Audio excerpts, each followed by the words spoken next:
وہ نڈھال سا سر گرائے کرسی پر بیٹھا تھا. پورے جسم میں درد کی ٹیسیں اٹھ رہی تھیں.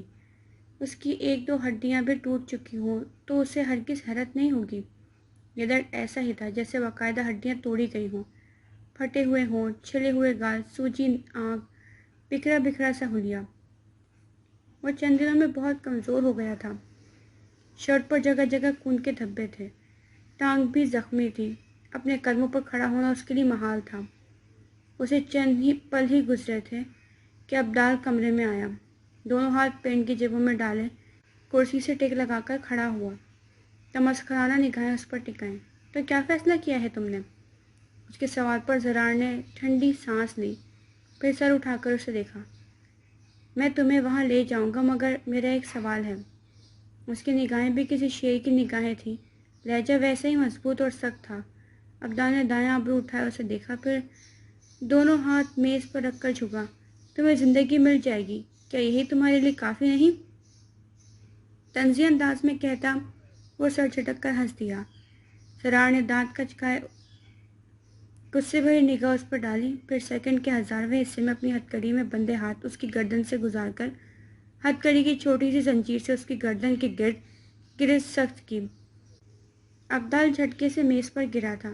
وہ اس کی گرفت میں بند پانی کی مچھلی کی طرح تڑپا تھا. تمہاری زندگی یا میرا سوال؟ مسکراتے ہوئے اس کے کان میں سرگوشی کی گئی. اس کی گردن کے گرد گرفت سخت ہوتی گئی. خون کی ننھی بوندیں اس کی گردن پر چمکی. کیسا سوال؟ اس کے منہ سے دبی دبی آواز نکلی. دلال کہاں ہے؟ میں نہیں جانتا. دلال کے سوا کوئی نہیں جانتا. اس نے شدید تکلیف میں بمشکل اپنی بات مکمل کی. زرار نے جھٹکے سے اس کی گردن کو چھوڑا. وہ اپنی گردن پر ہاتھ رکھتا تیزی سے پیچھے ہٹا. خوفار نظروں سے اسے دیکھا جو اپنے لبوں کے کناروں سے نکلتا خون صاف کر رہا تھا. اس کی تمسخرانہ نگاہوں نے عبدال کو دانت کچکانے پر مجبور کیا تھا. کب چلنا ہے؟ وہ مسکراتے ہوئے پوچھ رہا تھا. عبدال نے سخت نگاہوں سے اسے گھورا، پھر تیز تیز قدم اٹھاتا باہر نکل گیا.